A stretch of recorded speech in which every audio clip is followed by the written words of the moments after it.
call the Bismarck Human Relations Committee to order. The mission of the Bismarck Human Relations Committee is to promote the personal dignity and protect and promote the personal citizens to eliminate barriers that prevent the page from.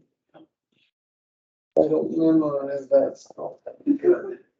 Then from reaching their full potential, seeking to make education and compliance a meaningful and visible strategy to recognize and value a diverse community. Okay, the first item is approval of the minutes of the December meeting. Can I get a motion? A motion to approve the minutes. Is there a second? Second. Motion by, okay, second. All those in favor say aye. Aye. Opposed, motion carried. Number 2, public comment. Any public comment? Any public comment? I'm not hearing any or seeing any, so I think we'll move on. Introduction of our new members. Can you introduce yourself, the new members? Nicole, go ahead. Okay. I'm Nicole Ralph. I work for the Department of Transportation in their Human Resources Department. I've been there for about 10 years. My husband and I also own Bruno's Pizza and North Dakota Country Fest. We have lived in Bismarck now for the past 16 years. We have three daughters, 5, 4, and 20 months. And I'm super excited to be on this committee. Welcome. I am Tia Jorgens. I own a fitness studio here in Bismarck, and I also work for the national nonprofit Team Red, White, and Blue, which our mission is to enrich veterans' lives through physical and social activities. My job with them is to pretty much reach out to all of our new veteran members, let them know the programs that we have, but also connect them to mental health resources in their specific communities through the Veterans Wellness Alliance. I volunteer for them as well in a number of different capacities. I am married. I have no children, but I have a niece and a nephew who are my world. I've been in Bismarck for about 12 years now. Otherwise, I was born and raised in Minot. And I spend most of my free time either with Team Red, White, and Blue, the Travis Manian Foundation, or the American Foundation for Suicide Prevention. Okay, nice to meet you. It's good to have you on the committee. Number 4 is 2021 HRC goal, A, diversity university. Any update there? Not on Diversity University. We were going to check back with the staff person at Legacy High School. Her name escapes me at the time, but looking at a potential spring event for the new folks and for those that aren't quite sure or aren't familiar with Diversity University in the past. This group has worked with high school students at Legacy High School to put on a cultural dinner, an evening in fill in the blank, whether it be a country or a specific culture. In the past, there was work with a Filipino group. There was a group from Africa, Liberia specifically. Guatemalan food was 2 years ago, and then 2020, obviously everything got put on hold. And when we reached out to the faculty member at Legacy High School, she said, rather than put a bunch of time and energy into planning something that may or may not come to fruition, let's just revisit this again in the spring. One of the most recently departed members of the Human Relations Committee has moved away. they moved to Like Iowa. Iowa, Ohio, something, I forget where, but, there was a hopeful connection between, Manisha and the faculty member at Legacy High School, and they had started having conversations. Manisha was gonna share some of her, Indian heritage, Middle East India, not Native American. But things change as they do, and so that fell apart as well. So this group, if it is the desire of this group, we can certainly check in with the Legacy High School staff in the spring to see if there's any way that we can connect this group and those students. How it aligns with the 2021 HRC goals is to incorporate student liaisons, but then also share the message of who the Human Relations Committee is and the work that you guys are doing throughout the community. And one of the best ways to do that is through the youth. So.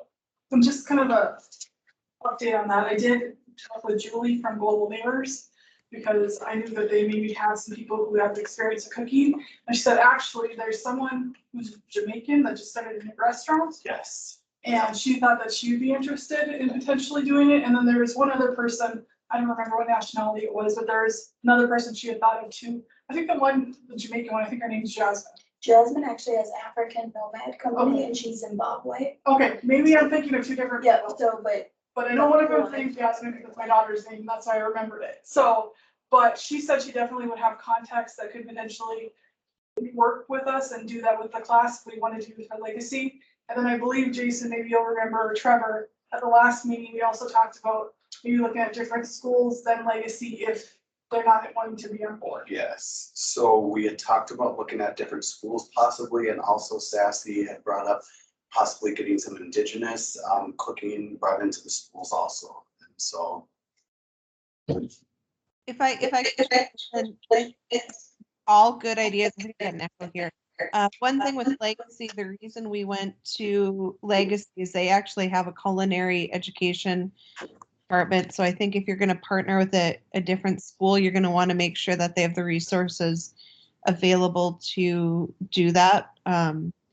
It works so well with Kim because it's so effortless. Whoever takes this on in the future, and I mean, for the most part, you just contact Kim, the person who's leading the event that year would identify the volunteer, contact Kim, and just kind of facilitate that relationship and be there to guide the event forward. But it's the benefit of the relationship with Legacy is it's so seamless. If you switch to other schools that don't have a culinary department, they might not have the linens, the plates, the curriculum, like the programming for to take this over. So that's just something to keep in mind if you look to bring other schools on. A couple of years ago, I think Bismarck High School was maybe looking at getting a culinary program in there, but at the time we started this, Legacy was the only one that had the formal culinary arts program in place. The other thing worth mentioning is when you look at volunteers, and I think Global Neighbors is a great place to look for that in-classroom volunteer, but most important thing to keep in mind is they're going to need to stand up in front of a classroom and teach their the ability to prepare the food and a little bit about their culture to the students. So it'll be good when you're seeking out that volunteer to just make sure that they are comfortable speaking to the students in the classroom, that they have the ability to commit to and Kim can tell you what the class schedule is at that time, but it's generally during the school day that they would need to be present. And they need to speak fairly decent English just so that the students could understand them. So when seeking those volunteers, you probably want to clear that with your contact first so we don't make an outreach and then find out that, you know, maybe it's not something they'd be comfortable with. Mr. Vice Chairman, if I can just interrupt for just a second. I realize we had the two newest members introduce themselves, but they're sitting in a screen. Maybe we could go Yeah, I was just. share who we are. We've got this voice on the screen with Krista. We've got Darcy's face. Maybe we could back up just a little bit. Yeah. Jason or Trevor, do you got one you guys want to start? Trevor Vanette, I've been on the committee for a year. Jason, your name. Hi, I'm Jason Grenick. I also work for the DOT. So we'll have to connect after. I've been on the committee for, this will be ending my first year. I work for the DOT. I grew up in Bismarck, left for about 20 years and came back in 2016. I'm an ambassador for the state health department's HIV outreach program. I sit here and then do some other work in the community and recovery community. So And I'm Sarah Janowitzki. I've been on the committee, I think, a month more than Jason. Yeah. As well, I work for Community Options. I'm the lead operations officer. And then I also started my own nonprofit, Arts for All.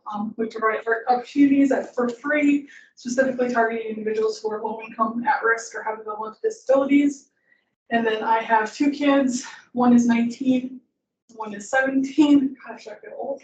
But in my free time, what I have, I do a lot of volunteer work in the community. About you, Krista?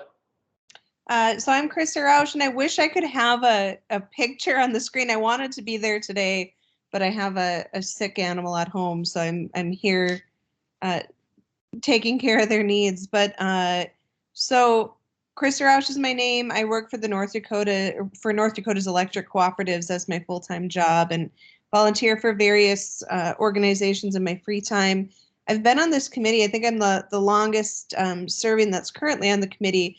I served 2 full terms, and then I will have served 2 full terms and a partial term when I come off in January. So I think I'm at 6 or 7 years. So it's been quite a while. It's been a lot of fun. I've met a lot of great people. We've done a lot of great things, and I look forward to what the new members and the newer members on the committee are able to do in the future. Darcy, that leaves you.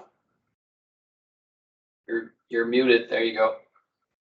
I'm Darcy Andel. I'm the chair, and I've been on here now about the same time as what Trevor has. And I live in Bismarck. My name is Jason Tomanek. I'm the assistant city administrator. So this space is our office here. I've been with the city for 15 years. I've been in this role for a little over 5. Typically, there'll be 2 of us at these meetings. Whitney Olson is the other person. Whitney's out this week, but she will send all the agendas, do generally the communications and things. But the role that Whitney and I have here as staff is we are essentially your connections to the rest of the organization, and we are here to do work for you. We are here to support this group and this entire organization. So consider us a resource. Consider us here to help. So sorry, we probably should have done that sooner.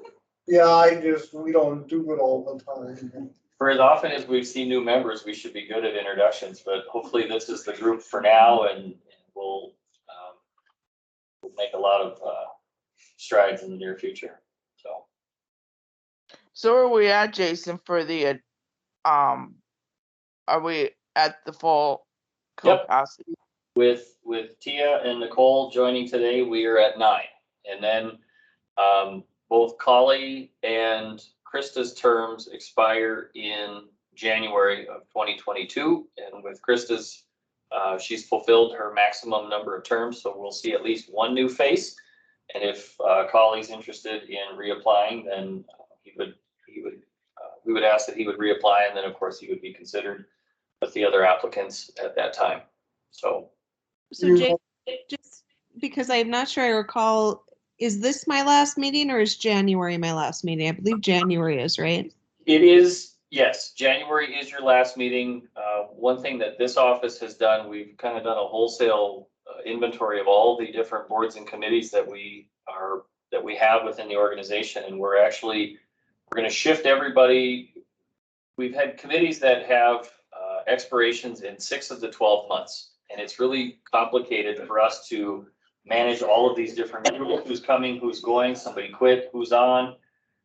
We're going to hit reset, and we're going to have all of the boards and committees with a December 31st expiration date. But given your position, Krista and colleagues, that you have been asked to serve through January, we will certainly honor that. And then going forward, your replacement would then have an 11-month first year, and it'd actually be, instead of a 3-year appointment, it'd be 2 years and 11 months. So, but yes, your term expires at the end of January of 2022. Does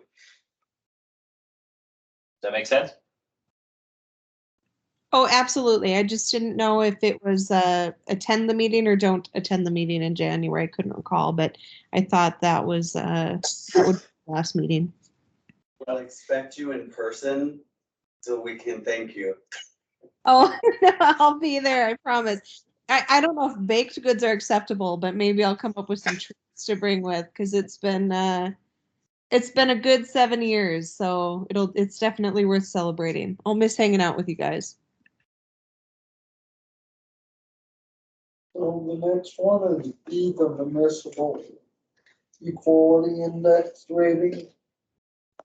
I missed the November meeting, so I don't know if you covered, I can't remember if we met after that meeting with the library director and the public health director, or if that was before. I can't remember either, so we'll just run through it since we Okay. have new members. So, do you remember, Sergi? I don't know. No. Okay, perfect. We're all pretty busy. I'll just give a brief background of the municipal equality index rating. Comes from the national HRC on LGBTQ plus equality within municipalities across the United States. For the state of North Dakota, there's only 1 or 2 cities at this point that have ratings with the national HRC. They reached out to us last year, maybe a year and a half ago now, and sent us our score. We were at like 63 out of 100 for a possible score for how welcoming the community is, according to their standards that they put out. We took it upon ourselves, myself and Brandy Hardy. It was Brandy Juke when you started, Yeah. Brandy Hardy when you Yeah. ended. And she's one of my good.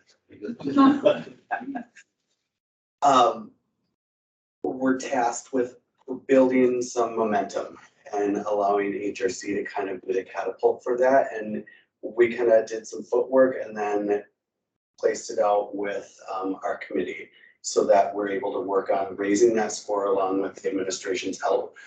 We did that by touching base with department heads across the city to see what their openness to it was or not. A lot of the departments were already working on things. The police force and the police chief had already instituted training for all of their police officers on LGBTQ equality. Within that framework, they have an LGBTQ liaison for the police force to deal with issues and address issues in the community. And so we started touching base with different departments, such as the health department, which is very forward facing with the community, with the public library, and administration with the city. And we've been making some slow and steady headway with all the departments on addressing different issues and trying to just recognize things that are already being done across our city and just getting that noted at the national level. We've been making quite a bit of headway.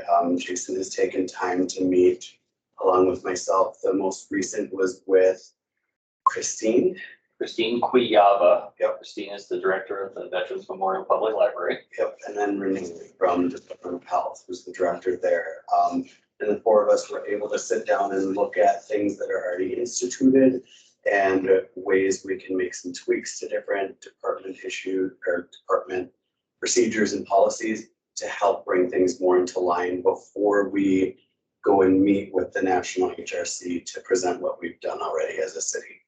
Is that pretty good? Yeah, I think that's a good summary. To piggyback on Jason's comment, when we started digging into some of the scoring that happened, we got the score sheet here, and it's for anybody to take a look at, but it's things like, for example, city provides services to LGBTQ older adults. Absolutely. Public health, all are welcome. But these are things that went unreported, partially because we weren't contacted directly to say, hey, we've got a score sheet, you don't want to fill it out. We're not even quite certain where some of these scores are coming from. Some of it may have been through the police department's accreditation process. I think every 3 years they go through a cycle of accreditation. So a lot of their services are identified, scrutinized, and reinforced. There's some other things in here, LGBTQ police liaison or task force. There's 10 points for that, and we scored 0.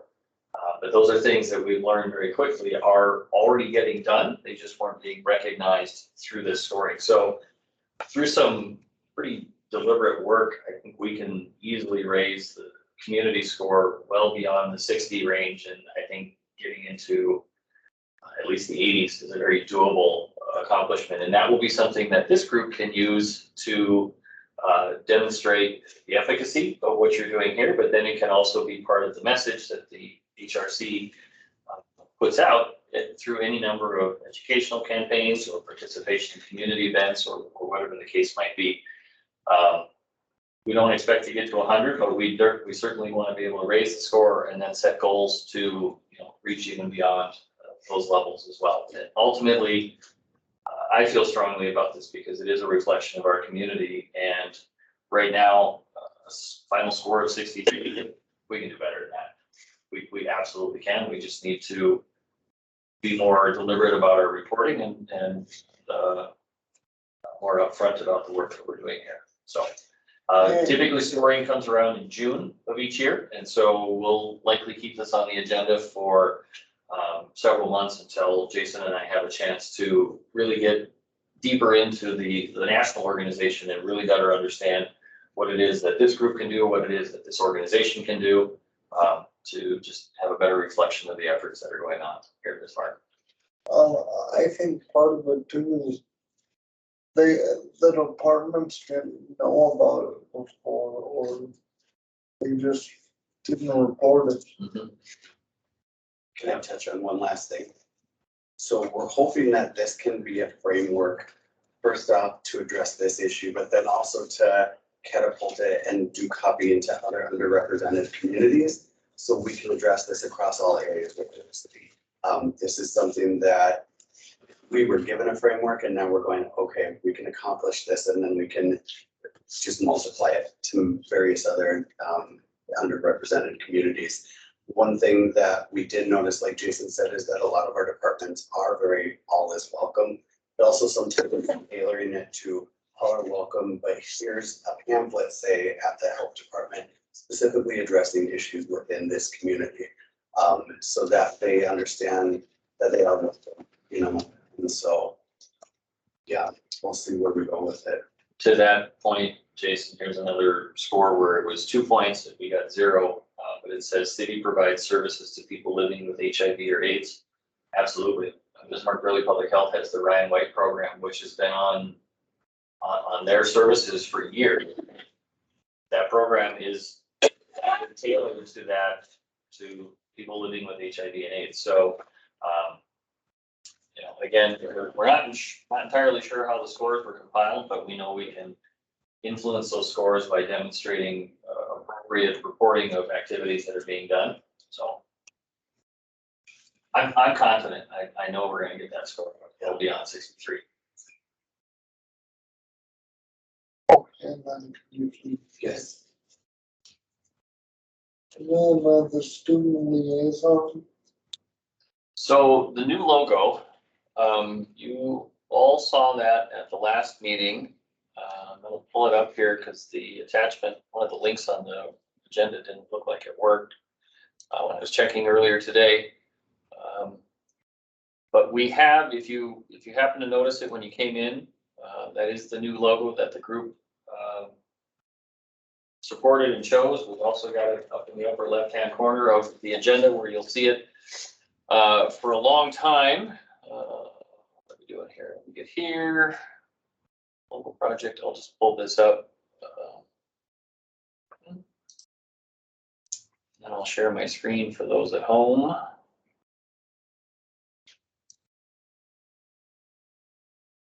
Are you talking about the black and white or the colored? If you can see your screens now, that is the full color version.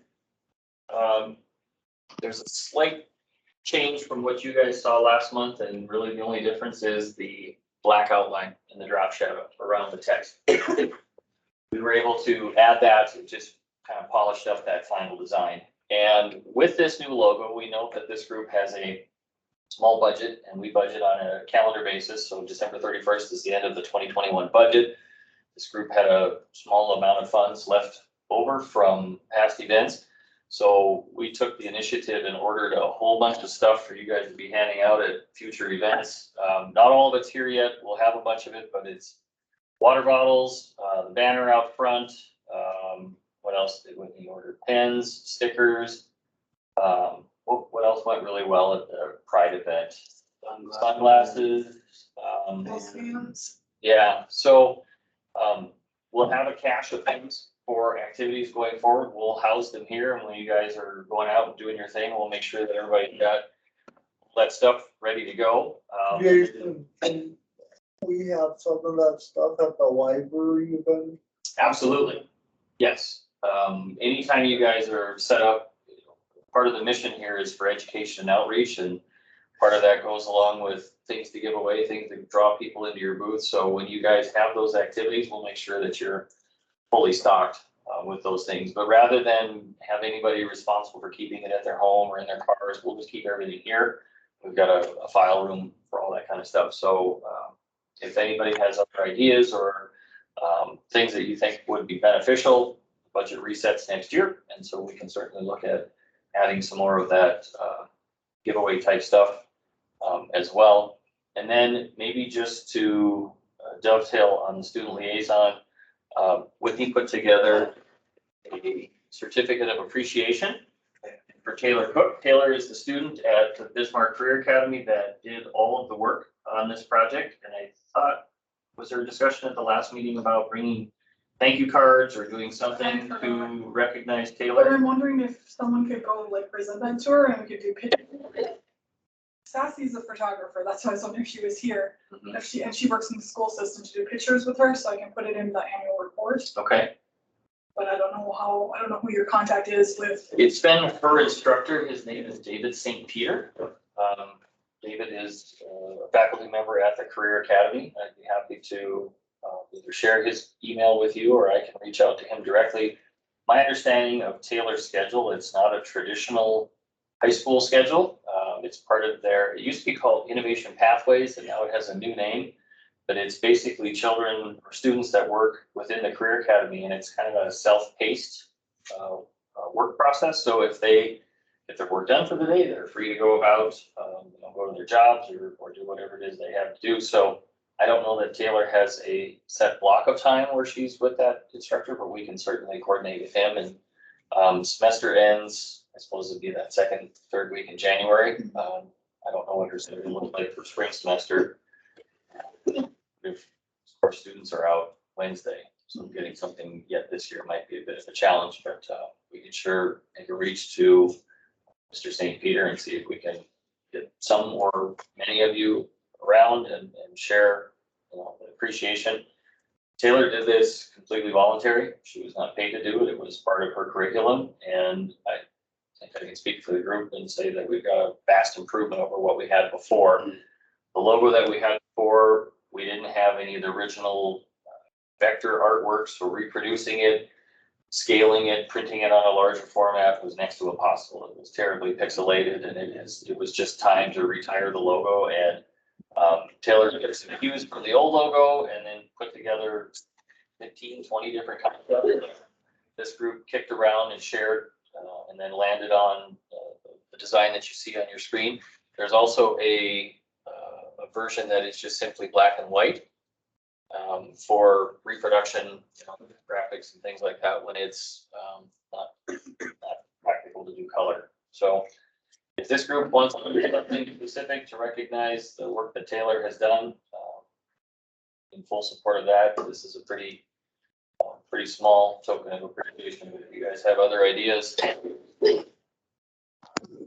feel free to discuss amongst yourselves. I think that would be good to do a thank you card and then try and set up a photo opportunity and presentation Yeah. for her. I mean, for a student to be able to go ahead and help support a local community organization is big. So. And she took, like, the logo that we landed on was not one that she did. She took her ideas in the end, two different, put it together. So Right. we even do like a press release for public or for like local media to put out and recognize her. Is she a high schooler? She is a high schooler. We would need her permission to do something like that, but this office has a public information officer for the city. Gloria David is our PIO, and all press releases, media advisories, those types of things do come from Gloria, and I think that would absolutely be something that we could help support here, if that is the desire of the group. The most I can do a boost, does that generally get into some type of news story? Yes, so press release, media advisory, whatever you want to call it, those go to all the radio stations, the two TV stations, and of course the Bismarck.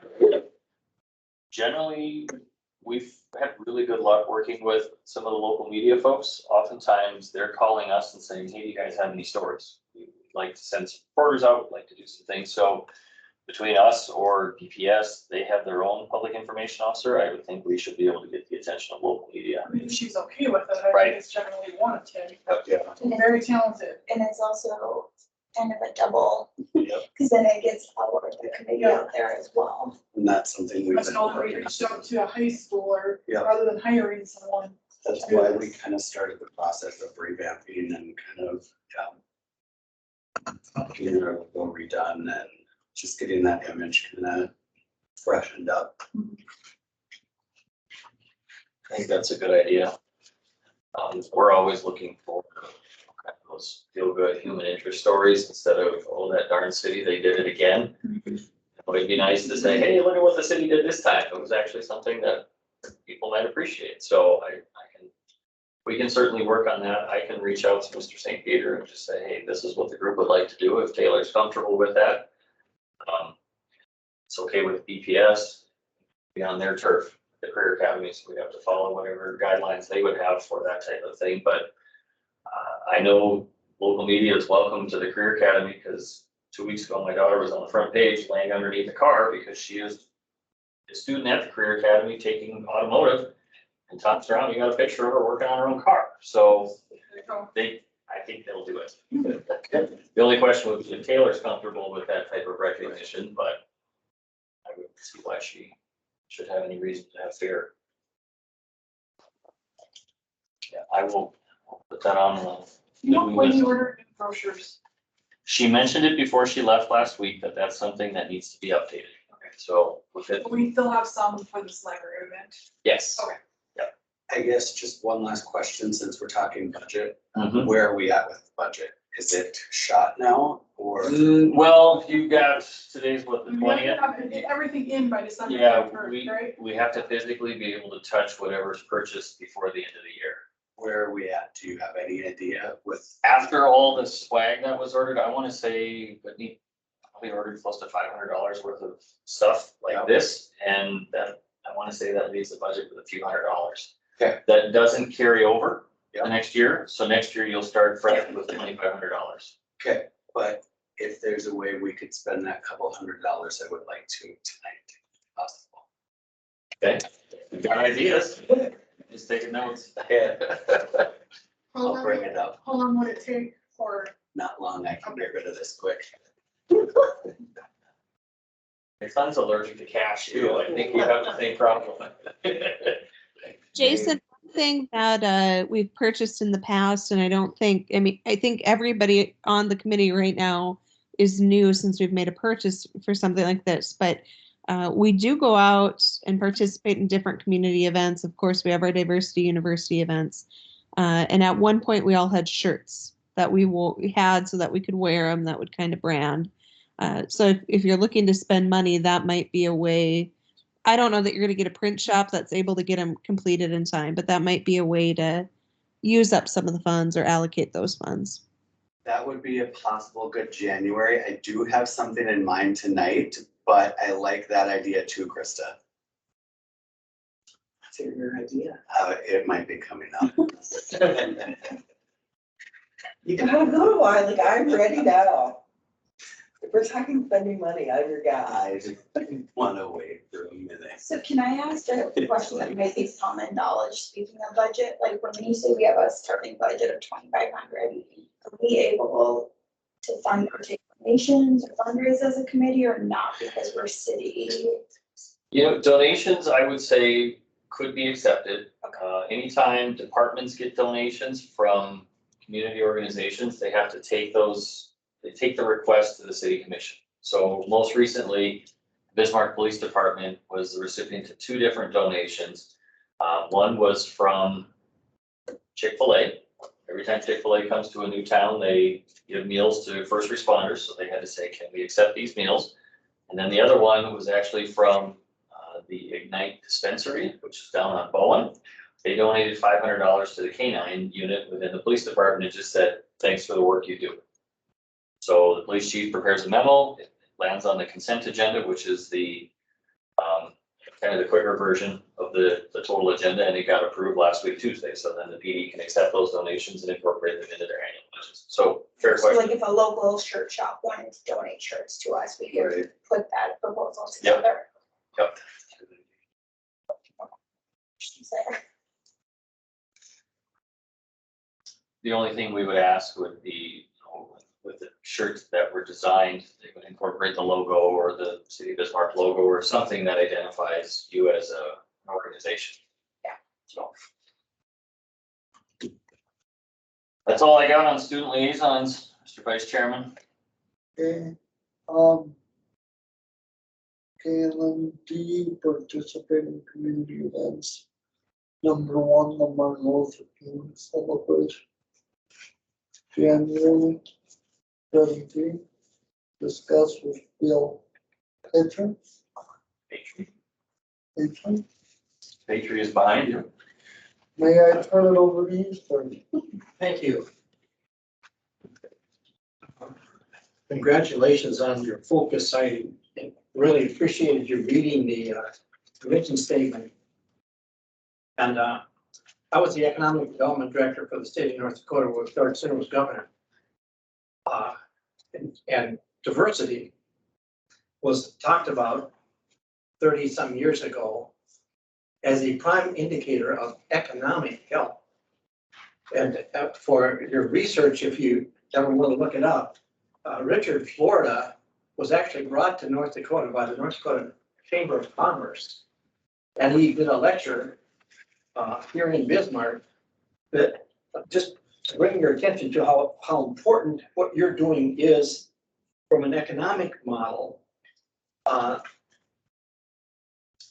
What Florida contends about diversity, and he uses the composite diversity index, and you were talking earlier about how communities are measured. And he adds 3 things together: the gay index, the melting pot index, and the Bohemian index. Bohemian index is an indication in your society of a robust diversity and economy.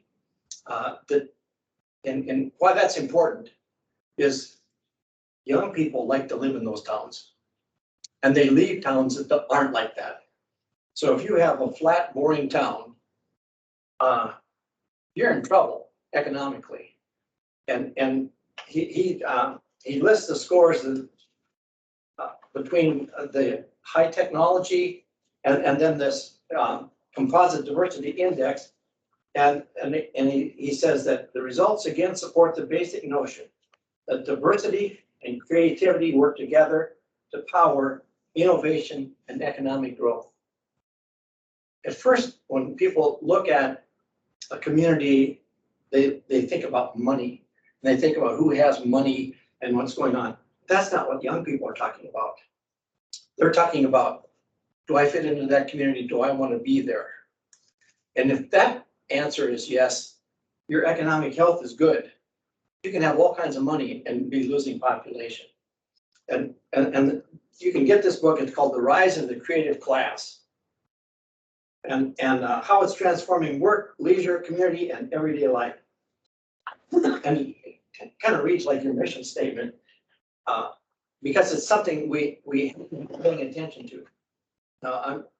I'm with the Martin Luther King Holiday Commission, and from a historic point of view, that was created in 1985, the first year of George Center's administration. And the first celebration of the holiday was in 1986, and it was celebrated in the almost new Heritage Center. And I was there. It was a remarkable time. It existed throughout the center administration. Governor Schaefer disbanded it as a state commission, but it incorporated it as a nonprofit. And it's a 501c3 nonprofit, has no staff. We're all volunteers. And over the years, the celebrations of the holiday would take place. About 11, 12 years ago, there wasn't much going on.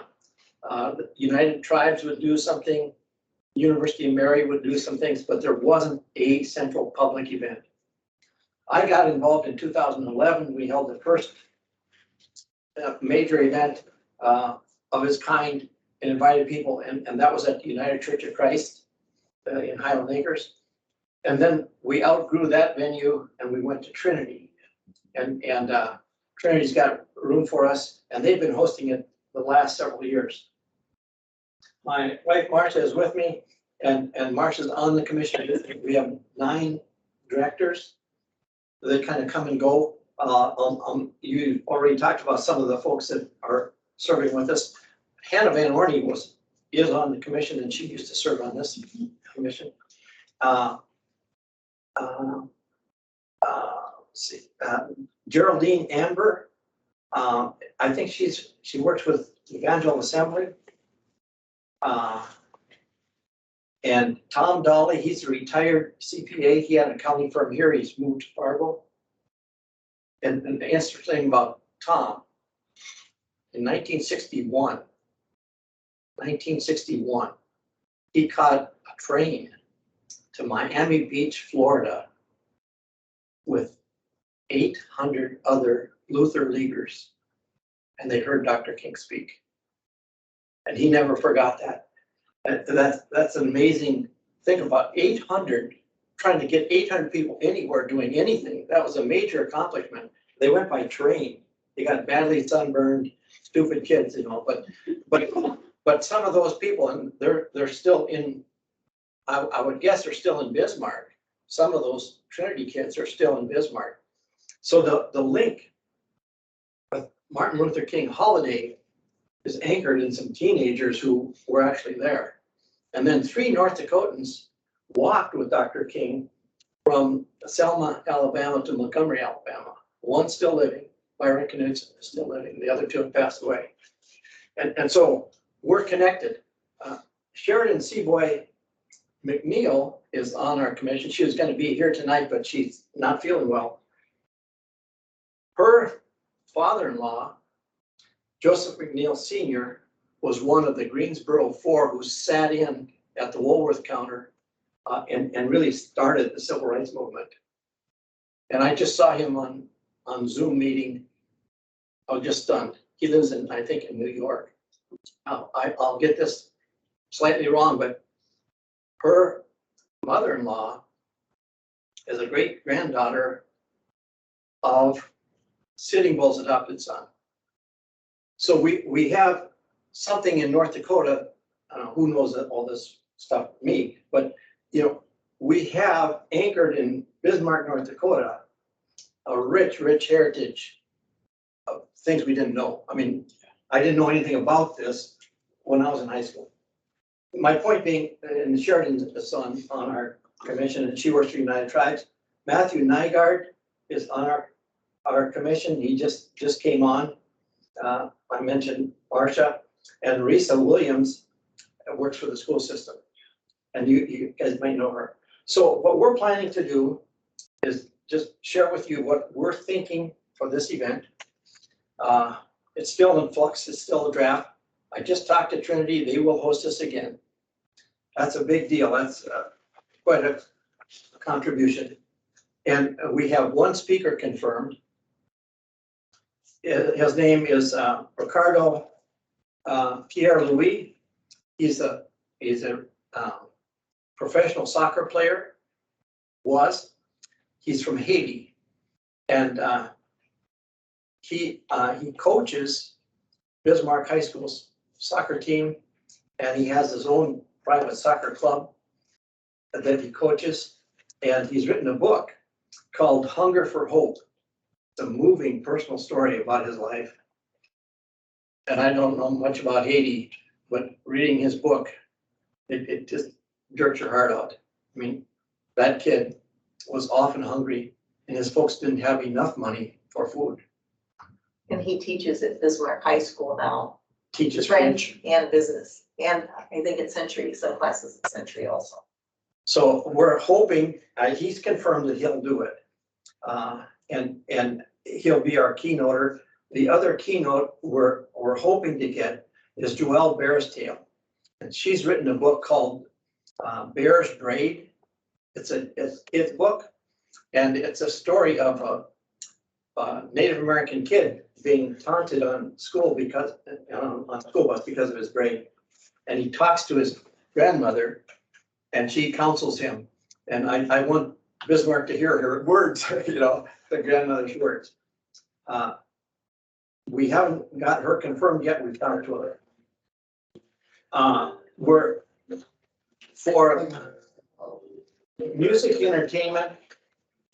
Hang on, We have hang on. a singer, Meryl Popcorn. I don't know if you guys know Meryl. He's on public Hang on, I'm in a meeting. radio, but he's also got a Radio Stars band. Yeah, you can. And he's sung for us before, and he has a song. It's a Southwest song. You feel like you're in New Mexico when he sings it, called Water, Corn, and Wood. And it's about a Christmas, if you can imagine this, in the Southwest. And it's a haunting song about, hey, you got everything you need if you got water, corn, and wood. And I want him to speak right in front, or to sing right in front of Pierre, Ricardo Pierre Louis, because he's going to talk about what it's like to be hungry. And then we've asked Joelle to come and share her book and her story and her life. And we've asked, we hope we can get an African choir to do a couple numbers. Now, the other pieces, we're hoping to get a high school Indian drum group to come and perform. And that would be nice if they could perform right in front of Joelle Bearstail when she speaks. And the African churches to perform, and we're gonna see if we can get them. Global Neighbors, our Julie Ramos Lagos is on our board, and she, working through Global Neighbors, has offered to help finance and bring about a diversity of arts display. So what we'd love to have is at the United Tribes Technical College, there are art students, or high school art students, or elementary school, we would love to have in the reception area, we'd love to have a display of diversity of art. And we're hoping, and typically we do this, we have the audience sing 2 songs, Lift Every Voice and Sing, which is sometimes referred to as African National Anthem. Parts of it were read at Barack Obama's inauguration, his first inauguration. And the closing song we typically sing is We Shall Overcome. This is a chance, I think, for all of the organizations who want to do good and move this thing forward to come together, because this is our holiday. All of us. I mean, this is a chance for all of us, everybody who's struggling for recognition right out of your preamble to your mission statement, the dignity, and if you get a chance to listen to Dr. King's voice and hear his speeches, they're sort of addicting because they get inside you and you want to join up because it makes you feel better about yourself. And that's why you're here. That's why the city's here. That's why when we make people feel welcome, when we share Dr. King's legacy And we say that, we want that to be our legacy too. I think it's a powerful for us as individuals and for our community. How you might be able to help. 2 years ago, maybe 3 years ago, this group, Krista was on the commission at the time, and this group served as a sponsor. Our sponsors can be, you can provide money if you have it, or in-kind services if you don't have money. It would take either, and we'll list you as a sponsor, and you're welcome to bring a booth if you have a booth, and just tell the organization who you are. So Marcia, I probably forgot some things. Well, I see Sassy just joined, and that's who I contacted about the Indian drum group. So, and also to see if there were some kids in the high school or even elementaries that might have artwork that they wanted to put in. And I've known her since she was a little girl.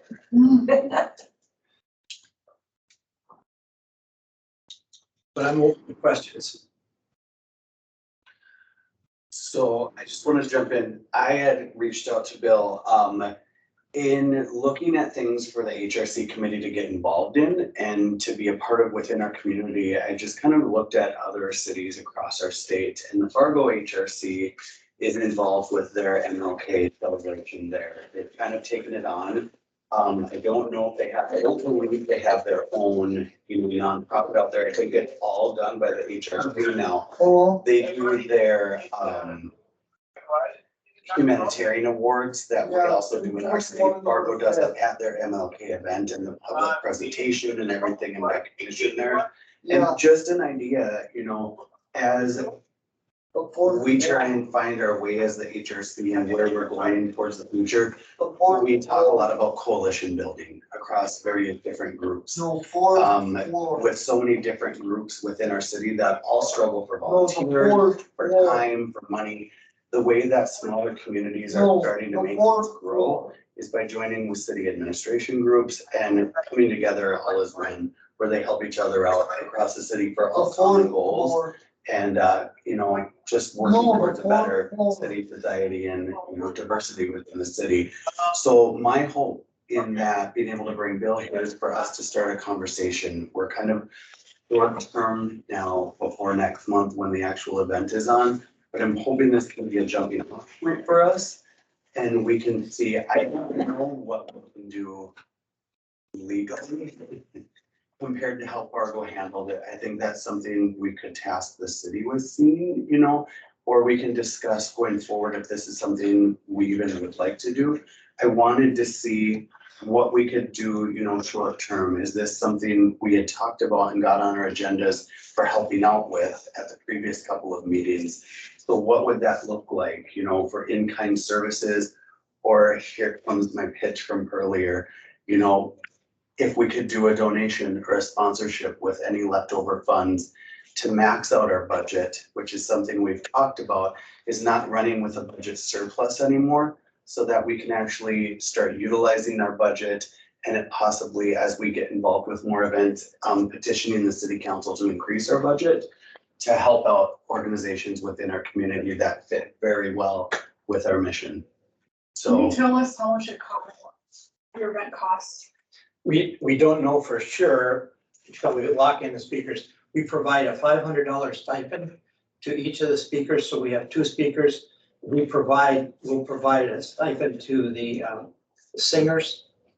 And I have to talk to Julie Ramos Lagos about the art display and the catering.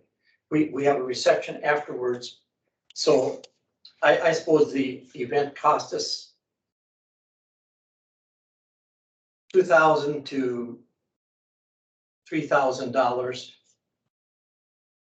And we do take an offering. Guess you don't say an offering in a public event, but yeah, we collect dollars and then people write us checks. Our fiscal agent is United Church of Christ. And so we certainly take donations. And in the past, the Kennedy Memorial Foundation has donated funds to us and to individuals. Jason, do you think we could do a donation for them? So any expenditures by the Human Relations Committee need approval of Keith Hunky, the city administrator. And so if this group is so inclined to make a motion to that effect, I can certainly work with Keith tomorrow to see if that is something that we figure out what the balance is, of course. And if Keith is comfortable with the recommendation or the motion from this group, then I don't see why we would have a problem. It doesn't need to go to the city commission. It doesn't need to go beyond Keith's office. I charted out some of the costs here and was taking notes all the way along. So if you're comfortable, I'd be happy to share whatever I can with Keith. And if we have other questions, we can follow up later. Before we go into that, do we wanna wait and discuss if we're gonna need to spend money on our other event? Yes, Is the other thing. yes. The reason, go ahead, Tripp. I don't think we're gonna have to, cause we just got all that stuff, the water bottles. Well, you have to have an activity though, Trevor.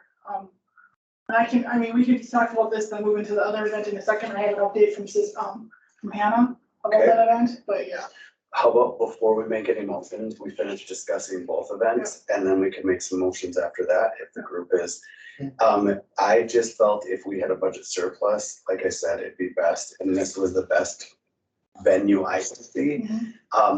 So besides fiscally or financially helping out, is this something that the group would be interested in volunteering at, and being able to do some in-kind service? Would it be set up, serving at the reception, cleanup, things along those nature?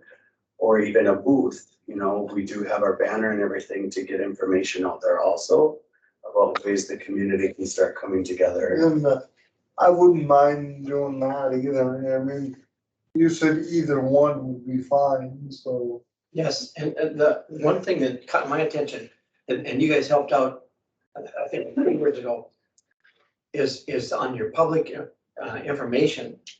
If you could say that this group is helping sponsor the Martin Luther King celebration and circulate it through your media channels. Yeah. That we need help promoting. We carry posters around and we go on TV at the noon show. But get the public aware that this is going on and who these speakers are and why they're interesting. Yeah. People aren't familiar with Martin Luther King celebration as a holiday. So I think the city promoting it as a holiday through this committee is really valuable for us. Yeah, Can you give the details of the time and everything? It's at 7 o'clock at Trinity on January 17th. How long does it typically last? About an hour and 20 minutes, and then there's a reception. so we'll be done by 9:30 or whatever. Oh, yeah, yeah. I got interested when I moved back here. I had no idea that we had something like this, and I stumbled across it the first night I was back, or the first, time I was back in town. I think it was 2017. I was stopping by Trinity for something else to drop off supplies and walked into a MLK celebration, which was amazing. And I've been going every year since. And so, yeah, it's kind of been dear to my heart to help this message on in the city. Bill, do you have a business card or email or anything? I do. Just for more knowledge, I guess, of the event specifically. I mean, extremely. Thank you.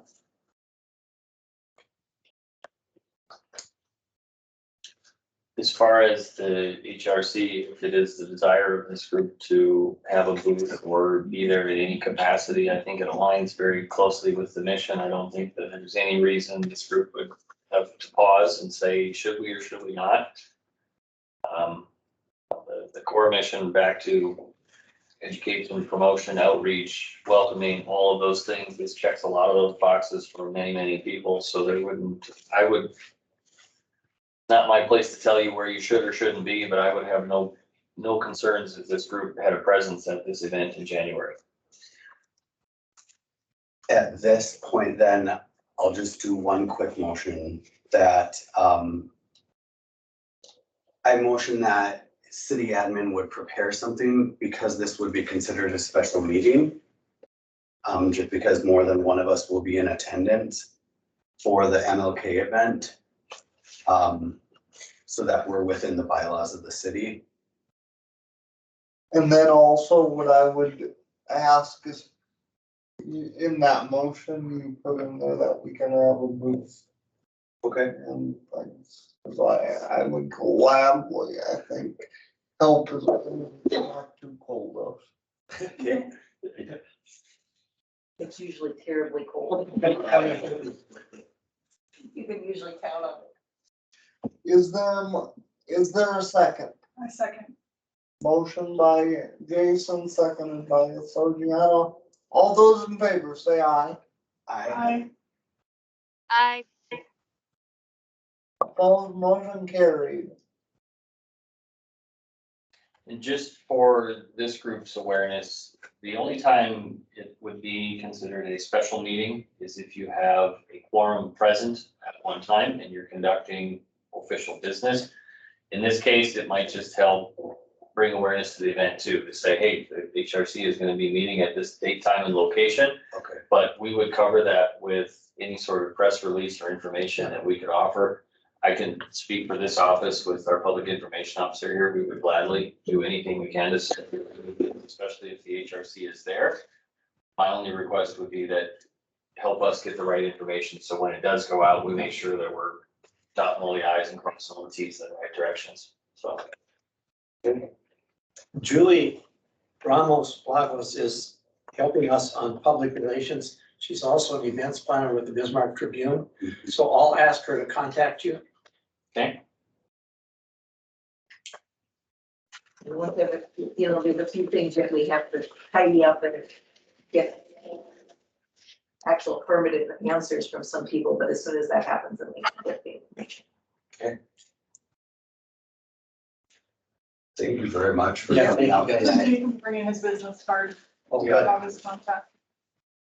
Can you make me and this goes further on email and direct dial, phone names, with yourself, you're going to, I will. Right, thank you very much. Get this guy, this guy, Oh, got it. you don't know where to go. Okay.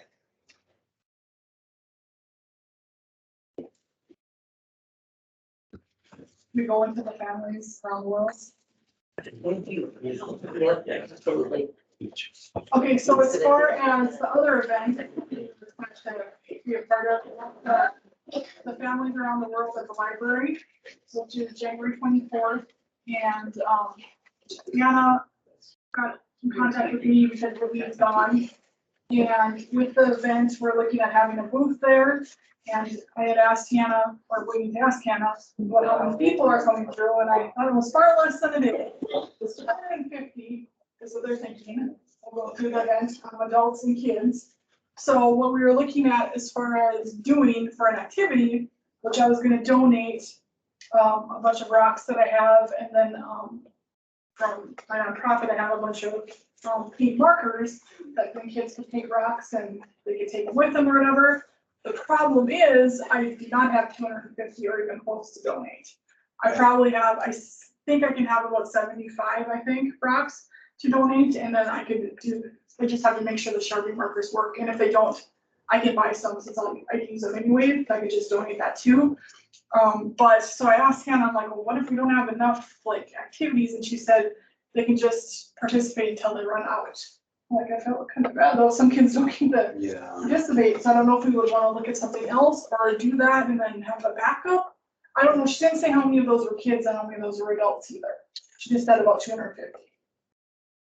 I like the rock painting idea, Yeah. you know, especially with the ink markers. Mhm. It's clean, it's fun, they can take it with them, you know, and it gives them a chance while they're working on it to talk with them. And I think that's something that I really liked when you brought up that idea. And I can specifically, all my rocks are in a storage unit right now. I can specifically go and count how many we have left. I can donate all of them. I've had these rocks out for 4 years. I still get it. So, I mean, it's not that expensive to purchase rocks. I just go to Rocks and Blocks and get the landscaping rocks if we needed to either. I can see before our next meeting how many we truly have. And I don't know if we were looking at giving out anything else, like stickers or anything. Do we have a ton of stickers, Jason? So that's part of what Whitney ordered. It was stickers, individually wrapped. I think they're like lifesavers with a logo on them, the tattoos, the temporary tattoos. I thought she left a list, but misplaced everything that she had ordered. So, I apologize, but I trust that it will all be here by the next meeting, and it's all meant for these types of events. So I wouldn't suggest you give out everything the first event, because Yeah, you've I got wouldn't say give out plans for everything. 2 or 3 things throughout the year. So I'd have more kids stuff probably than you know, the cheaper stuff than anything. Rather than no one having sunglasses or anything. So how many is Hannah thinking they'll have? She said she thought 250 people. Not that everyone will stop, not that everyone will do an activity, but she was thinking about 250. That's what they've had in the past. And I don't know how it's set up. Has anybody ever gone to it?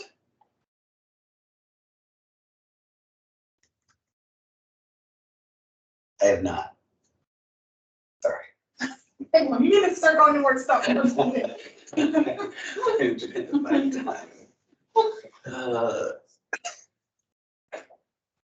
even remember which time that event was either. I have it in my phone, I think. If Oh, I my think- life is in my phone, if my phone ever dies again, I was the closest I've come to But it. I really like Bill's 6:30. event. Really wanna do that. I know we need to do the activity thing, but I think Bill's event is. I have 6:30, Jason. I don't know. Yeah, I put 6 in mine, which So I I think usually do a 6:30 half probably hour the event early, starts, yeah. so I don't run late. So if I put right on time, I'm gonna be late. I think if this group wants to do both events, I think again, they align with the mission and the efforts of what you're trying to do. You just need to get a few volunteers that are willing to spend some time. You guys can coordinate all of that amongst yourselves. I do know, thinking about promotion and press releases and things like that, the library has their own part-time public information officer.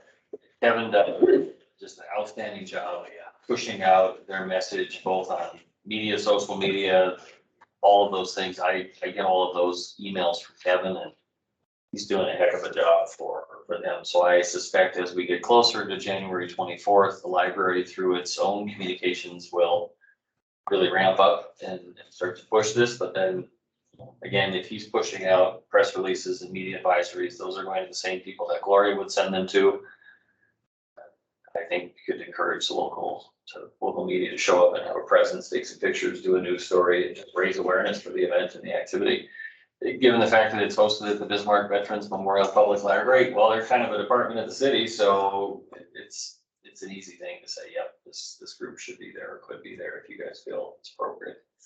I think last meeting we all decided we would be there. Yep, I believe we already voted on both of these. Yeah, I'm kinda always up in the air. I have personal things, so.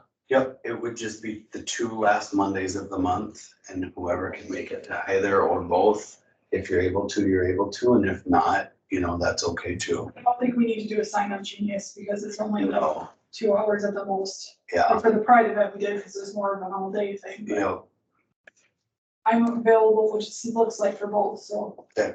I think there will be at least 2 or more of us there. yeah. And if it's your desire, that banner out front, take it along, take it to it's sitting on the easel, you walked right past it. Oh my, You didn't notice, Jason? Seriously. I think a good rule of thumb is if they're expecting 250 people to have activities for half. Like, I don't, The 125, yeah, I don't think we'll need, because they're families too that are going. yeah, yeah, and so I feel like half would be more than. Plus who wants to haul 250 rocks into it. I think 125 would be like. Well, I don't know what I'm down to. I'm probably down to the bigger ones, unfortunately, if we look up here. And what's the standard of rocks? Like my building's got a whole bunch of rocks in it. It knows eventually. I was just thinking my mom's neighbor and doctors, but I never even noticed. Literally the whole front of Just my not swipe them studio, off real quick. Yeah, so if you're short 50, I got 50 rocks. Okay, there you go. Okay, From the front of the studio. I can help too, but I'm a big person, so I Yeah. will come rolling in with 5 foot rocks. do you think you have enough paint markers? I can buy it myself, because then I'll just take them, I'll just use them after. Paint markers dry out pretty quickly. I just bought some cheap ones at Target, but, yeah, Okay, I'll have enough. I can never have enough. Yeah, if you let me know how many rocks are needed, I'll call them. I can guarantee within the Teamwork Lightning Blue membership, we can get enough people to donate the rest of the rocks, so that we can donate the rest of the rocks, not have to purchase any rocks. okay. I was gonna say I can probably donate some paint markers to the event, so you don't have to eat cost, you know what I mean? And what I would look at is for us to get an email, hopefully from admin of where we're at. And then we could break out a donation to, just make a motion that after compensation for whatever is spent for the activity event at the I don't library. think we're gonna spend anything. You don't think so? Okay, I'll make it so we don't have to spend anything. well, we can. No, we'll be good. I'm not going shopping by December 31st, so we're good. Oh, yeah, because we have to spend it, and I don't wanna shop either before the end of the year. So, but what I would like is a motion that we can look into Bill sponsoring his event. And I wanna see if we can give them some money. Okay, I wanna see. Do you think you could have an answer by the end of the week, Jason? For the amount of funds left, yeah, I can get an answer by tomorrow. or we could just make a motion to give it all to them, and you could just report to us what was given. Can you make that a motion? I make a motion, are we going right into this? Yeah. Make a motion to donate the remaining balance of our funds to the Martin Luther King celebration. If it's legal. You just have to get approval from somebody from the city. Who's the city administrator? The keys, yeah. Yep, he's on key. Hunky, okay, I thought so. Just kidding, I didn't know that, I heard the name. Oh, did I second that? Okay, all those in favor? I, Those opposed, motion carried. And what's on the agenda, Jason? sorry about that, we are at E now. The 2022 goal discussion. What's, Jason, do you wanna facilitate this? Well, in the past, this group, through its members, has had a spirited discussion about the types of goals to set forth and hopefully obtain and achieve in the year ahead. And it's really just a kind of an organizational thing that we do with a lot of advisory boards, and it gives you a chance to maybe think outside the box or think about other events and other ways that you can increase the awareness of the HRC. So it's really an open discussion amongst committee members here. If there are things that you feel strongly about, or things that you would like to challenge the group to do, it's your conversation. Jason Grenick, I'd like to just touch on this right away. This is something that Sargiana and I and other people on the board have talked about. And since we do have a large incoming of newer people, I myself am new, so is Sargiana, technically, and Trevor, when we look at it, is just tasking that this board and or committee starts becoming more involved in the activities that we do. That we would like a forward propulsion into the community with this committee.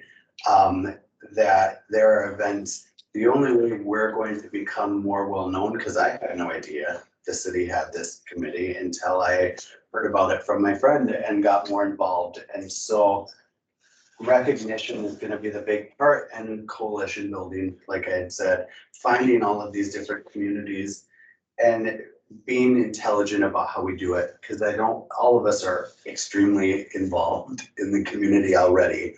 So being smart about where can we target areas and start building, recognition in like quarterly events even, or, by monthly event, that would be quarterly also, yeah. So, It's trim luckily. you like that? I don't use it now. Just a call to this committee to hold tight and hold fast and be involved, you know. I feel like we can make some real headway this new year, coming out of the last 2 years, you know, that it was kind of stagnant, that we can get a new propulsion to this committee. We're rebranding. Krista was able to help kind of get us focused with that and kicked off with that as she's exiting the board. And I think it's really important to kind of carry that forward momentum. So whatever ideas that you bring to the table are welcome. I'm gonna ask questions on that since, so when we talk about the mission and education and everything, so let's say, oh, I'm also in the national, I forgot that, right? But let's say I wanted, like, we wanted to go to one of their luncheons where they just have people come and speak about things. When we talk about education, like, we don't wanna just go and tell about this specific thing, but maybe how they can be more inclusive as an organization. Who's our subject matter expert? Who can speak on that, or can we just offer speaking about the committee? There's been a fair bit of turnover amongst this group, and your senior member's term ends in a month or so. Unless we rewrite the bylaw.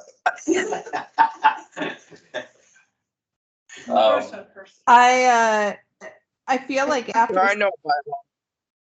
well, there are term limits, so I'm technically not allowed to serve another term, but we have joked about that in the past, if we should visit with the city commission on that.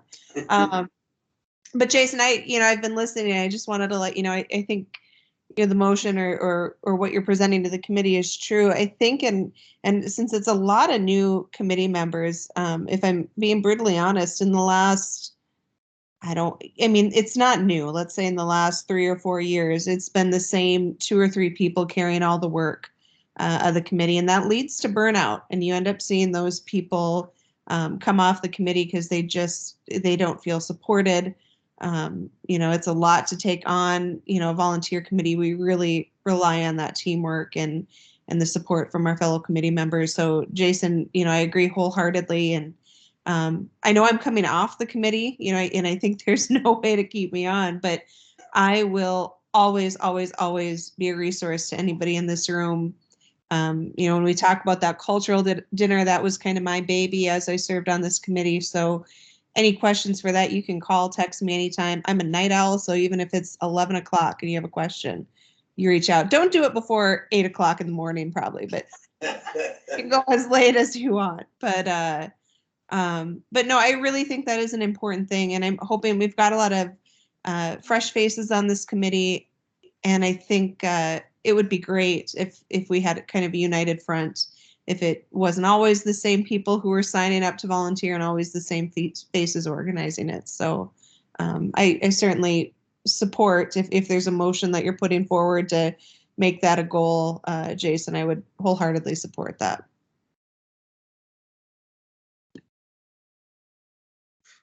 You can, for goals, you can do it as a motion, or you can just do it as general consensus and discussion. The goals is on every agenda. So I wouldn't ever want to see them just completely solidified. I think they need to be fluid. I think they can be responsive. It's just getting the group together to start thinking about what type of projects, what type of activities, what type of events do you want to be thinking about for 2022. Maybe an idea to piggyback on kind of what you were saying is, we probably, I know I'm not much of a subject matter expert to go and speak at a lunch and learn, but maybe we can reach out to some of our partners, and then if somebody wants something on that topic, we would have a list of people that they could call, and they would be willing to do that lunch and learn, and it would just be kind of creating that sort of resource database of who is in the community and, what are their expertise and where do they fit in, and then helping all of, other organizations find those same things that we know are there but are kind of hidden from. Because I really think with the different groups we're all involved in here, I think there's such cohesion between this committee and what we're already doing and everything else, that it would be really easy to partner and stuff, and even just thinking like big picture, like the National Guard or the state or things like that, you know, even your work within MHRG, and then that subject matter experts here, I just didn't know if we're allowed to speak on behalf of it. You know, like what the rules are, I guess. So far, from what I understand with our public talks, it's been getting the information about what the HRC does so far, you know, and that can be fluid, you know. It can be based on the talents that are at the table. Yeah, I mean, with this group, and it's the new composition that we have, and I think that those talents change all the time. If you can generally pull it back to the education, the outreach, and raising awareness of who this group is and what they do, that gets your foot in the door. After that, where the conversations go from there, I guess, is up to the folks around the table and the topics that come up. right. Cause we've partnered with like Dakota Outright when we do the Pride event. Things that I had thought about is keeping these things that we're involved in, like Diversity University, that touches on the student base, you know, and getting kids in here, student liaisons. We do our Pride event, but looking at other populations, say, do we team up with a Special Olympics and have a booth there and able to interact with those communities, or other ways to be able to get out and start touching base with communities that we're trying to bring the human relations part of our committee to. You know, where can we start driving these underrepresented populations or not noticed populations, and use our platform as a committee as well as the city's outlet to start bringing more awareness to these communities, such as an event that barely anybody hears about, you know, that has a rich history within our city of diversity and acceptance and racial equality, that it not only touches the American community, but also the Indigenous community here. And so being able to use our platform to help create those. And I think it's important then when you have those types of events and you build those partnerships, you can look to go further, like we're talking about doing index scoring for different populations. Yeah. Well, if you have a touch base with a population that serves individuals with developmental disabilities, they're far more likely to have maybe suggestions on different scores that might already be in place that we can access as far as that goes. Yep. We can be the central place to start compiling this data that's out there and give it to the city to start putting into their policies and procedures, which would be amazing. So. Ultimately, maybe this is down the road a little bit, but just know that this group functions as an advisory board to the city commission. In other words, if there are initiatives, projects, messages that you want the community to hear about, you can take that to the city commission and say, we as a group have been working on this, that, or the other, and we recommend you as an organization, you, the city of Bismarck, take on these challenges or rise to these events or do those types of things. So just know that you have a bigger voice. Your working voice is here, but when you have a message that needs to be projected to the entire community, you get in front of the city commission, you start to do it that way, because then you can start to build consensus at that level. You can get direction from them, and you can really start to elevate those conversations outside of this room. Getting back to that, I think we need to also look at not just being advisory, more, more legal, and I don't know how we do that, Jason, but I think it's something to, because I know other boards like this aren't just advisory. Mm-hmm. So I don't know how we would go about. That would take an ordinance change. That would take, our city attorney would have to get involved. You guys would have to be very deliberate about the types of changes that you're hoping to achieve or the types of revisions you'd like to see.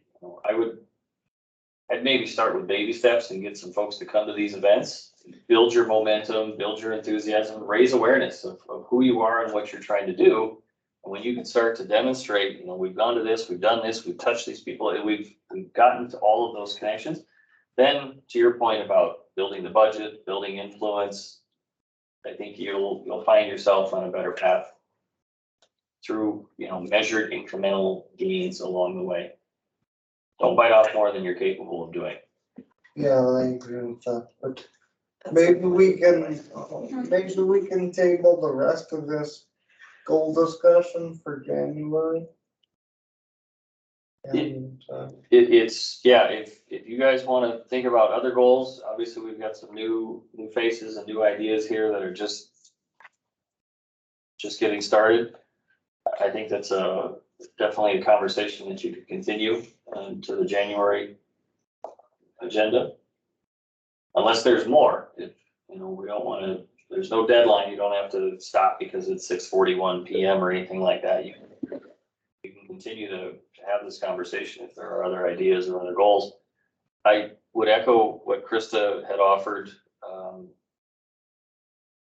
I think a goal if I could offer a goal from where I sit, engagement and being a part of these activities, because we can't assume one or two people can do everything. We've all got jobs, we've all got families and lives outside of here. But if you set a goal to say, we want to find an event in each quarter of 2022, well, it's 4 events. There's 9 of you. How do these things work? And maybe you can't get to all 4, maybe you're traveling or whatever the case might be. But I think back to those, measured attainable goals, I'd hate to see you guys set yourselves up for potential failure because you lose some of the enthusiasm. I think last year at the Capital Pride event, when you guys came back, that was in June, so it was the July meeting. This room was buzzing with excitement because they gave away a whole bunch of stuff and engaged with a lot of different people and found another way to share the experience and share the voice of what's going on here. And I don't doubt that there were people that were at the Capital Pride event that said, we had no idea this group was even here. Mhm. So getting those types of things behind you to say, yeah, this is now more of I don't want to say a household name because it's going to take quite a while to get to that level. But if you can connect with 100 people at an activity, that's 100 people that didn't know about you before. I think that's a huge win. I think once a quarter is a good goal. Yeah. And it's very attainable in my opinion.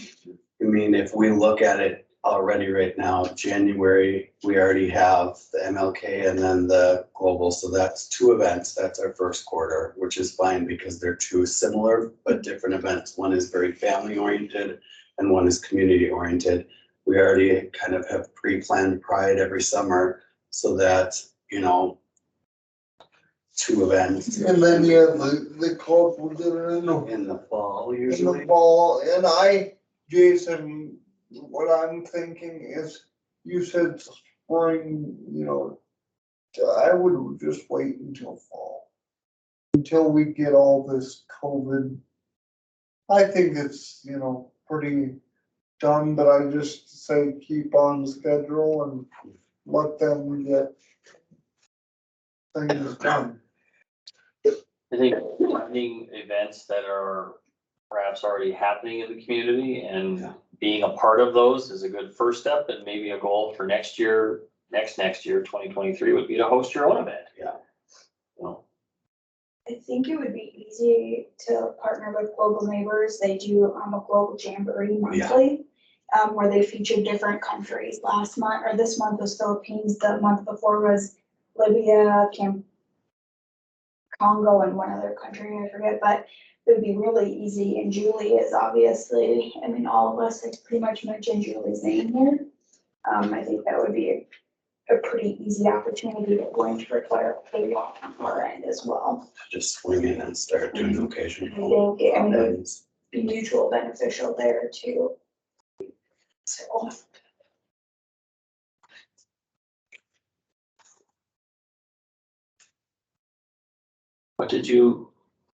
I'm sorry, Tia, what did you say there? They do it, I think it's called the Global Jamboree, and it's hosted monthly at the library.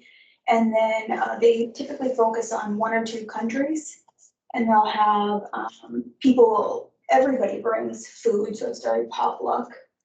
So we have food from all over, as well as in those countries. Philippines had dancing, people spoke when we were watching about the Congo, there was a documentary. We had singing and dancing, and it was really, I mean, it was a cool event. When setting goals, I would say one thing to just be conscious of is when you're identifying those diversity university events, I think those should be the events we host. And then perhaps another goal would be participate in the community events, just so we're not kind of taking credit for something where we have a booth set up. But I still think participate in community events. I think to Jason's point about things being measurable, I think we should identify how many community events we want to participate in, be it 2, 3. I knew in the past we had quarterly diversity university events and we cut back to 2 of them because it was really hard to follow through on 4. Okay.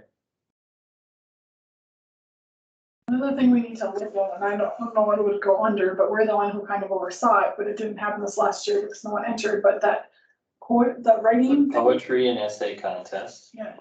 And then also the humanitarian award. Those are 2 things that historically this group has sponsored and supported.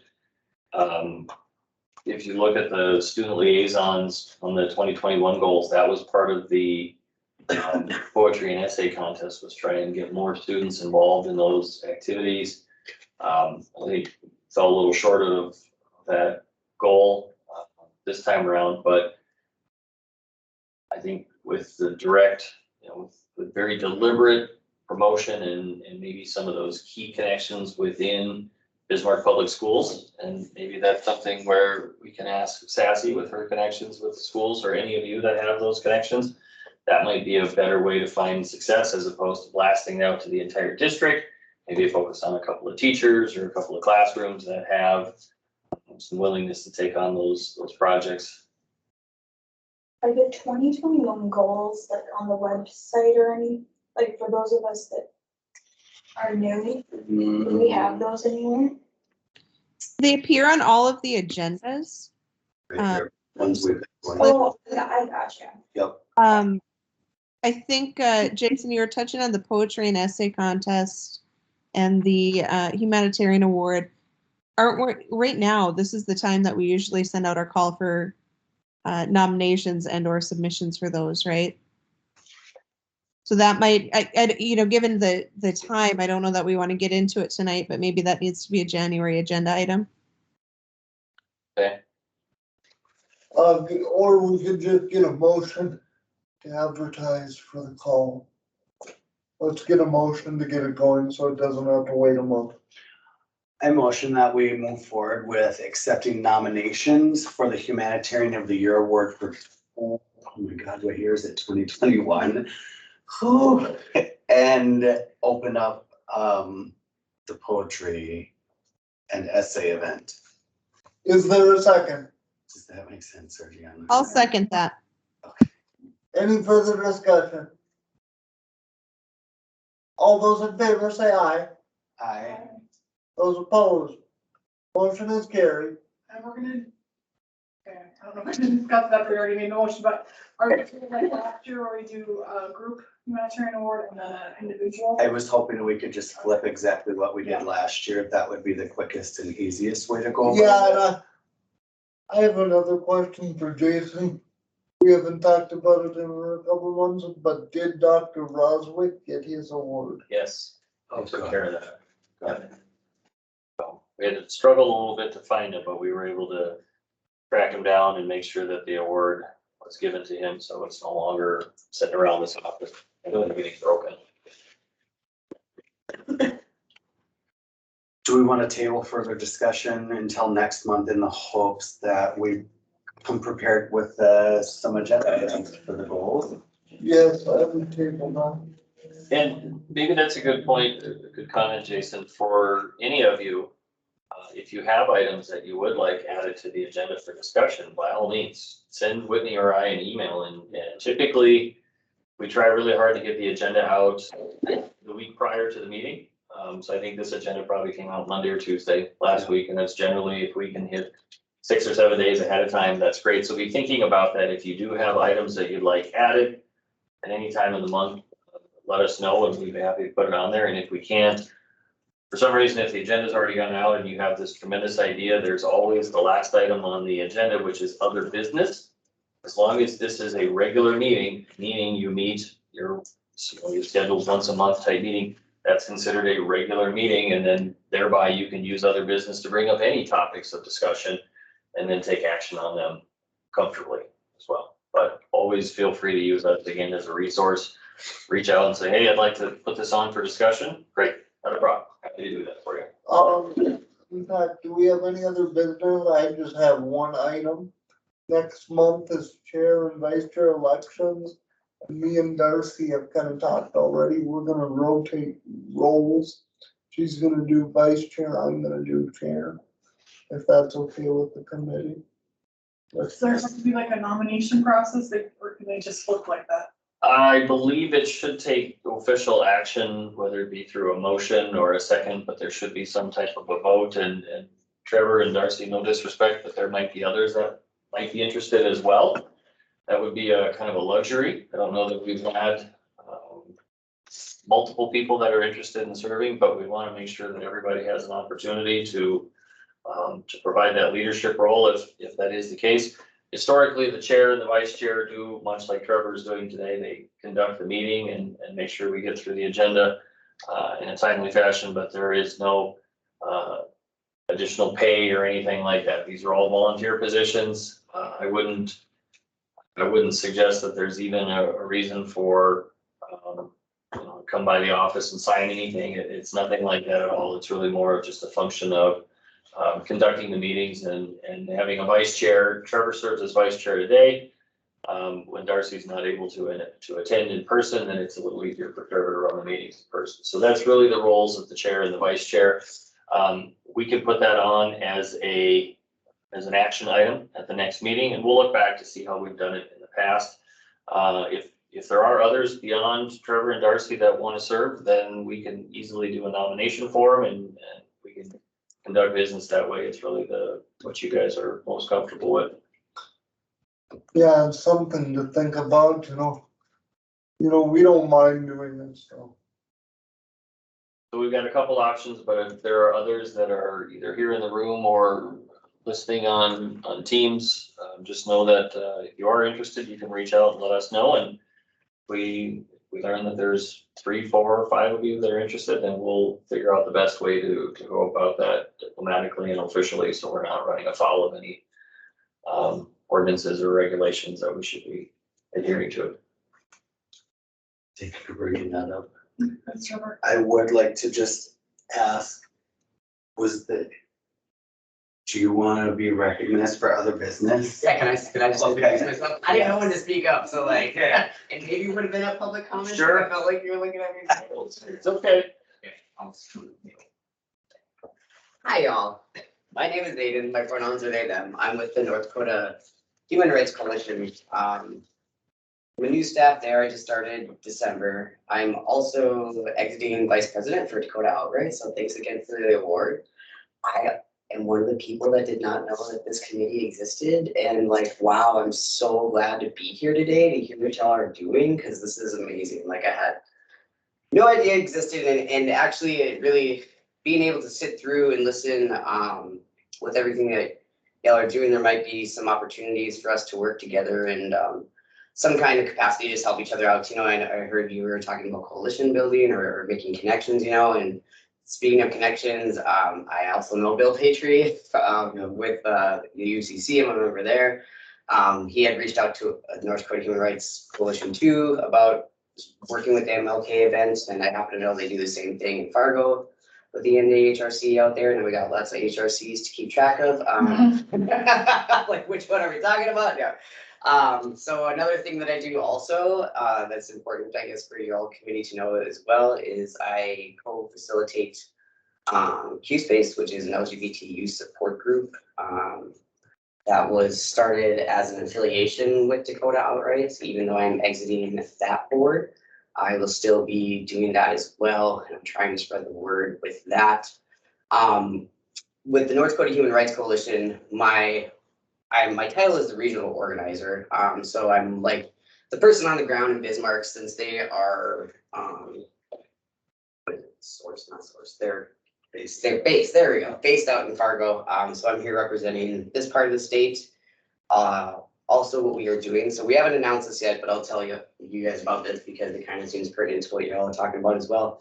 I was hired to do some diversity, equity, and inclusion training. So my specialty is the LGBT 101, creating safe spaces. I'm also going to be working with Bismarck Police Department. Brandy Harley had started that, and I will be continuing it as well. I'm doing a training with them in January, February, when the new police officers come in, and continuing working that relationship as well. So I love hearing that the resources, like having a central place to this, because speaking as a person just from the LGBT community as well, and a person of diversity, and not knowing how much things we have here actually, like I didn't know about the rating scores and the other, and so being able to, if your committee is looking to do that, that would be so amazing, and I would love to be able to help out and push out that information so we can get it more available. Or in any other capacity that I can help out, I would love to be able to do that. So I just wanted to introduce myself, and if y'all have any questions, I don't want to take up too much of your time. Maybe just one question for the record. Could you spell your last name? So we can Yep. put you in the minutes. Absolutely. B as in boy, ARTOSH. Did you bring in business cards? I just got some business cards today, so I had to write on pen with it. So I got a couple that aren't, so I can give out a few business cards for anyone. I guess, or my thoughts on it is that since you're with the North Dakota HRC, which mirrors our, goals at the state level, I would hope that we as a committee could invite you back to maybe bring more and see how we could partner and work together. This is a coalition building night. Yeah, great, yeah. Okay, thank you. Thank you, appreciate it. Even if I can just for the heck of it, these meetings are open. They're welcome to all, anytime. The group typically meets the third Monday of each month at 5:15 in this room. They're public meetings, and you and anyone are welcome to attend. If you'd like, we can certainly add you to the distribution list so you can get all the emails, or not the emails, sorry, the agendas. They're also posted on the city's website. If you're so inclined, you can find them on your own. We try and be as clear and transparent as we can be, just as much as we want to get the agendas out a week ahead of time to give the group time. We want to give the community awareness of what we're trying to do here too. So there's no secrets or no alter egos or hidden agendas here. I think that's the way we operate as an organization. So please feel free to come to any and all of these meetings if your schedule allows. But if this group decides that, hey, we'd like to have Aiden back and learn some more, we can do that too. I'm there at all. You put my name in the record. My first name is Zayden. Oh, Zayden, I'm sorry. I thought when you walked in and I thought I heard a Z. Yeah, you can just call me Z, that works actually. Okay. Yeah. So can you spell your first name so Yeah. I get it all right? Z-A-Y, D as in dog, E-N. Okay. Yep. I No thought problem. you said Zayden the first time, and then Yep. I thought you said Aiden. so I Aiden, apologize. Hayden, it's all. All yeah, of them. all- Okay. Did Cassie have something online? She, I just wanted to say Oh, thank you for coming, back. Zayden. I'm sorry, Can you hear me? Sassy, go ahead. Can you hear me now? Yep. Oh, sorry. Apologies for coming in late. I just wanted to say thank you, Zayden. Look forward to working more with you and the Human Rights Coalition. I'm really excited. And, just kind of connecting this back to, some of the conversation earlier about, some of our goals. This would be a really good opportunity to build capacity within, our city, and I mean statewide, obviously, but teaching and educating not just on content, but on how to engage with different communities. I think that that's going to be very, very impactful and powerful. And I've seen Zayden present, and he is just fantastic. It's gotten better. Hey Sassy, since I have you here, did you happen to get my email? Did you send it to my Bismarck Public Schools one? Yep. I will double check. Hey, 'cause I might have been having some email problems because I might have entered my personal one. I just wanted to, since I got you here, slide that in there. I will check. I'll check, Zayden. Thank you. Thank you. And just to clarify one thing, because I spoke about the DEI training, even though my specialty is LGBT, the North Dakota Human Rights Coalition is going to make it encompassing of all. So that will be my contribution specifically, but we'll have some from the BIPOC population, Native American immigrants, so it'll be an all encompassing. So if y'all are in events and you like need a speaker or a special thing, and they want those, we might be able to help out with that as well. So. I think it's something that we as a committee would love to go through this training. If the North Dakota HRC is willing to help, I think that could help us as a committee to grow in our capacity. So yeah, we will be making an initiative announcement maybe in January that we're going to be making the training. So it's in the process. And we will be in touch, absolutely. Perfect. Yeah. Is there any other business? I'm just wondering when, people need to apply for, if they want to apply for the 2 open positions. We have a date? Because they expire at the end of January, I think we'll open them up the first part of January. So if Colley's interested, we'll make sure that he is aware and he can reapply, and then we will expect at least one new name. If Krista's term limits preventing her from coming back around for another appointment. So much like we do with all the other appointments, we'll put it on our website, we'll send it out to local media, we put it on our social media channel.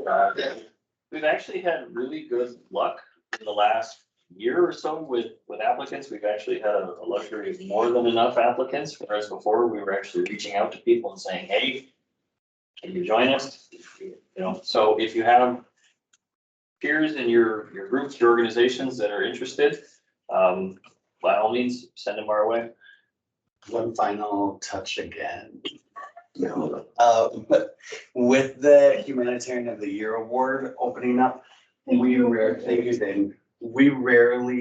don't get a lot from the community. It kind of built from us, like getting the word out to friends, organizations, people that we interact with, to get them to start putting the nominations in. So just a reminder for that. I shared mine on my Facebook Yep, page. that's kind of.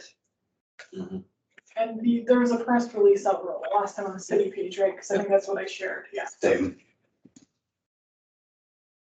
So we can definitely work on that.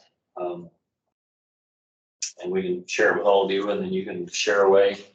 As an organization, I think we've got about 7,000 Facebook followers, so our reach isn't as extensive as some, but you know, we pass it along through your network, so it'll get that much further.